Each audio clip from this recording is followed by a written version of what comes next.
aligns himself with the truth, and it's time for you to choose a side. That's right. Austin is a model UN city, and they say that they take their orders from the UN. They couldn't pass the carbon tax 7 years ago. Remember, Schwarzenegger became the UN envoy, and he said, he was leaving the governorship of California. He said, I will now go to the cities, and we will bypass the states and the Congress, and we will implement the United Nations program on climate carbon tax. And then we have the Strong Cities Initiative with Loretta Lynch. Just 8 months ago, when she was leaving office there as the Attorney General, she said, we're going to have the UN advise us on our police departments. And then we have George Soros funding all of this in the WikiLeaks, saying, overthrow Israel. So finally, Israel's come out and listed George Soros as basically a criminal organization like Hungary and others have done, and then magically you see them trying to indict the prime minister there because his wife reportedly had government chefs cook dinner a couple times at government meetings at their house. Well, I didn't know prime ministers couldn't have dinner cooked for them. That's quite a crime, ladies and gentlemen. But, and again, regardless if you think about Netanyahu, Israel, any of this, there's a war on Israel. There's a war on Christianity. There's a war on free speech. There's a war on basic Western values of any type. And there's massive radical Islamic Muslim Brotherhood funding with McMaster up there and the rest of it, and Brennan converting to Wahhabism, and the former FBI director taking radical Islam out of the terror database and then putting Christians #1 on there. And then you get Dianne Feinstein coming out and other senators, Dick Durbin and Mazie Hirono, saying, we don't know if you can be a Catholic with your conservative dogma and be on the bench. Wow. Imagine if they said that about any other religious group or organization. So it's serious, folks, and the leftists are making their move. Speaking of that, let's play a clip here before we get to this article. PayPal bans conservative sites after Soros-funded group attacked them. Well, it's beyond that. As Matt Drudge warned here in the studio a year and a half ago, they want to put everybody in internet ghettos first. First shut us down economically and shut our speech down. Then they'll physically shut us down. This is how you always roll out tyranny. We're banned off Google Ads. We're banned off AdRoll. We're getting banned everywhere. My lawyers are saying we've got to sue. We'll probably win the cases. Here's the thing. Why don't they care now? They're doing bold stuff. They're doing bold things, and it's crazy. Here's Dianne Feinstein singling out a Christian judge with a great record. Again, this is the leftist vitriol of overthrow anything that's not atheist, I guess, but then they're allied with Islam that throw gays off buildings. Here it is. When you read your speeches, the conclusion one draws is that the dogma lives loudly within you. And that's of concern when you come to big issues that large numbers of people have fought for years in this country. So you got the leftist Pope now pushing world government, saying he's disgusted by Europe's Christian roots. That's a quote. Saying open up the borders, have the whole Islamic invasion that they now admit the vice president of the EU says is to replace Europe with Muslims. And if you don't like that, you're racist. Racist? I don't want to live in Saudi Arabia or North Africa. So, you know, Libya, where they cut women's genitals off and women are kept in slave pits and sold on auction blocks. But again, the left and Linda Sarsour, they can all fundraise. They can get money for the hurricane relief. That's okay. We're about to go to our guest, but I want to give you just today's background, just what's happening today. Finnish police chief. Terrorists should be allowed in schools to expand tolerance. This is actually from the local newspaper. This is in mainstream news. He did a TV interview of a major city after a 22-year-old Moroccan stabbed 10 people, killing 2.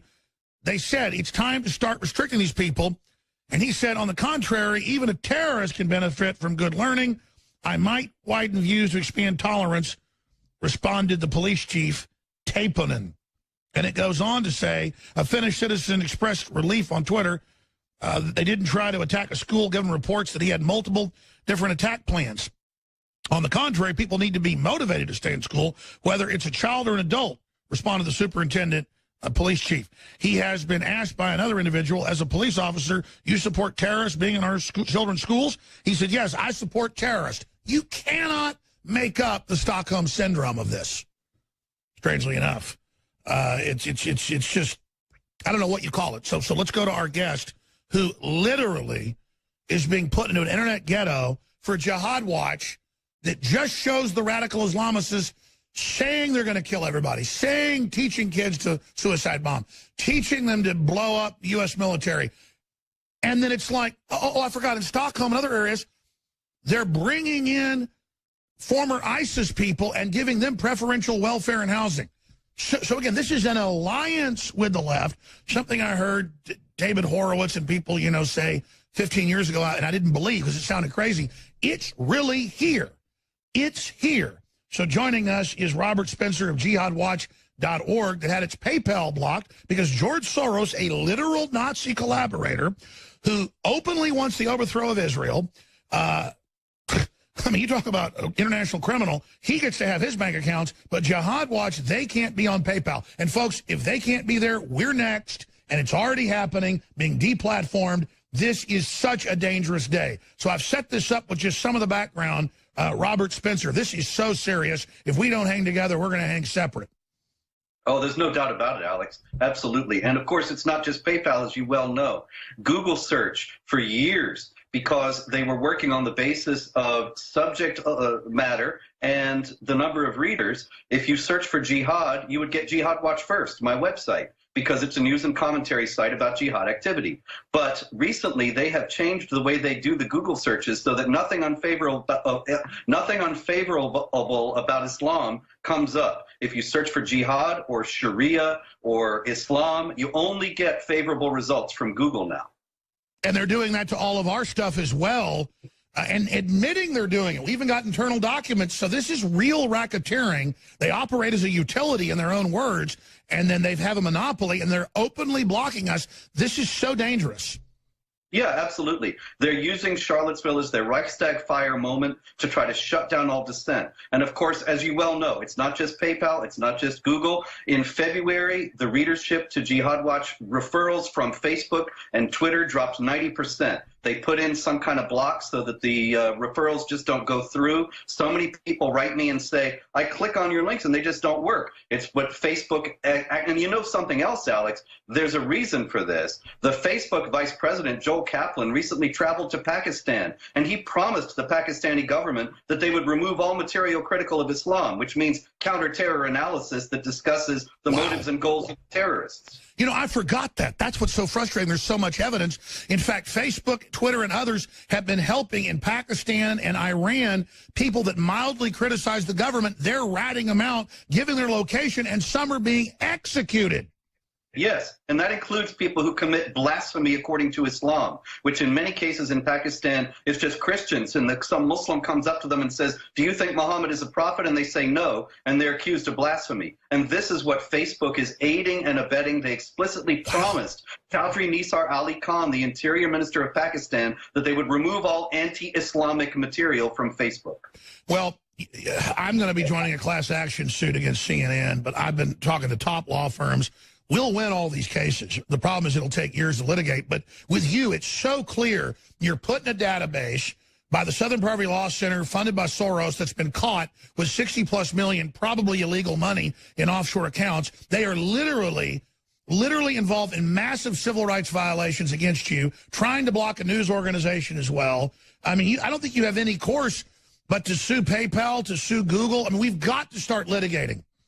Yeah, absolutely. The problem is there's a Communications Decency Act that Obama put in. Section 230 gives Facebook, Twitter, Google, all the social media giants, gives them immunity from that kind of challenge. So but they're selectively enforcing it, so I think it still opens it up to a civil rights issue. I sure hope so. Absolutely. But we have to. I think we have to challenge it every which way we can. Sue the government to get that removed. Sue PayPal, Facebook, Google, all the rest of them. And let's expand on that. You see Trump being isolated, and we see all this unfolding. I mean, there's just so many ways they're censoring us, so many ways. The censorship's not coming. It's here. What do we do? We have to, I think, somehow make it clear to Trump and even to the corrupt Republican establishment that the war on free speech is something they're going to have to pay attention to, that if they don't, then citizens are going to have to act themselves. I'm not talking about some kind of vigilante action. I just mean that we cannot give our votes anymore to politicians who are not on this issue. Google right now and Facebook and the rest of them, they hold more power than any government, and they are censoring more than the Soviet Union ever did. And if this isn't stopped, then Trump is going to lose any fragments of his base he has left, and everyone except those who push the hard left agenda are going to be completely choked off. We have to all act now and make this and act in every possible way we can to turn this around, or you know where it's going to end up. As you say, first they take away the platforms, they take away our voice, and then they're going to come for us. And they say they're going to come for us. They say they're beating conservatives, Christians, people up everywhere. They're attacking. It's super in vogue now to hate Jews. And I'm not just jumping on that bandwagon. It's true. And it's crazy that our own governments and systems are allied with the most orthodox forms of aggressive, cancerous Islam. Yes, absolutely. And it seems as if what you have is two forces that hate America, that hate Judeo-Christian civilization, that hate Western values, and so they see each other as kindred. And also both have an authoritarian heart. The left is authoritarian at heart. Every time the hard left has come to power, it's been a reign of terror and the violent suppression of all dissent. And Islamic law is just the same way. Robert, stand there. Let's talk about what we do when we come. Alex Jones here, back live. I want to invite Robert Spencer of jihadwatch.org on for a full hour, really once a month, and I want to invite him to go on the War Room and some of our other broadcasts, because here's the thing. InfoWars is one of the only groups that has the mass of listeners to punch through this if our listeners take action. Drudge also, and he's been attacked and criticized, and they've tried to say that the Federal Elections Commission should investigate him criminally, and me, and we're paid for by the Russians, and all this other crud. You heard our guest. It's true. We have more censorship by Google, Facebook, and Twitter now than the Soviet Union. They admit they're doing it. Okay? So the listeners have to know we're in a war. And if they're able to curtail this, they're going to shut everybody down. They're going for broke. This is real authoritarianism in their own words. Hillary's admitted this. She meant to be in power and doing this now. So they're going ahead with the plan they had in place that Obama and Hillary put in place. So listen. You've got to spread the links to Jihad Watch. You've got to support them. You've got to support Infowars.com.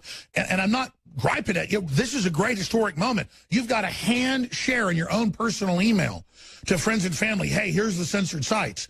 Because historically, there's a Streisand effect. They're miscalculating and thinking they can just quietly censor us and we'll go away. They're trying to break your will. We have to realize this is serious and have a maximum effort to stand up against this. What else do you think, Robert Spencer of jihadwatch.org, we should do? Oh, well, you know, we need to raise awareness about this whole idea about hate speech that I hear so many times when I speak on college campuses. If I'm not just screamed at and shouted down altogether, then I see it again and again now, Alex. Students saying hate speech is not free speech, and this increasingly common idea on the left that there is this thing called hate speech, which they identify with really anything that dissents from their program, and they think that it does not deserve First Amendment protection. And so you know that this is a prelude to the downright, outright outlawing of certain kinds of speech, including honest discussion of the motivating ideology of jihad terror. As you're showing on the screen, that the man in Germany was deplatformed for criticizing Islam, got a 6-month sentence. He was a journalist exposing that mainline Islam was allied with Hitler, and is still allied with that. And then he was going to go to jail for as being a journalist. Yeah, and yet it's demonstrable fact. Haj Amin al-Husseini, the Mufti of Jerusalem, the leading authority in the Islamic world, spent 1941 to 45 in Berlin, made broadcasts for the Nazis in Arabic, encouraging Muslims, quoting the Quran about how evil the Jews were, encouraging them to support Hitler. This is just a matter of fact, but fact and truth, that's what's being outlawed. And, you know, Hillary Clinton did start this 4 or 5 years ago. Remember, when she was Secretary of State, she signed on to Resolution 1618 at the United Nations, which called on member states to criminalize incitement to religious hatred. Now, nobody cares when people criticize criticize Christianity. You know, the crucifix in the jar of urine, that's art. That's not the religious hatred they're talking about. They were talking about criticism of Islam. And less well known is that Hillary Clinton went to Istanbul in December 2012 and spoke in a meeting of the Organization of Islamic Cooperation. And she said, well, yes, we have this First Amendment. We can't just outlaw various kinds of speech outright, but we can use old-fashioned techniques of peer pressure and shaming to get people not to say what we don't want them to say. That's Cass Sunstein. That's the nudging. And then you see this venomous hatred of Judaism, Christianity, anything Western, a total merger of the left with virulent radical Islam. Yeah, and the peer pressure and shaming works just the way that they planned it. The SPLC's hate group list, it's trying to shame us into not saying these things that are critical of Islam by lumping us in together with real hate groups, you know, the Klan and the neo-Nazis and all that. And people, it works. Remember, in San Bernardino, when 15 people were killed by Islamic terrorists at a Christmas party in 2015, they interviewed the neighbors, and the neighbors said, yeah, we saw a lot of suspicious things going on in that house, but we didn't call the police. We didn't want to seem racist. They were susceptible to that shaming that Hillary Clinton was talking about. And it's a new religion to submit to it and to say, we're going to be Islamic. European leaders now go, yeah, we are going to be Islamic. It's so insane, like this police chief saying, we need terrorists in our schools. He actually said that. Incredible. Yeah, but I see incredible stories like this every day at Jihad Watch.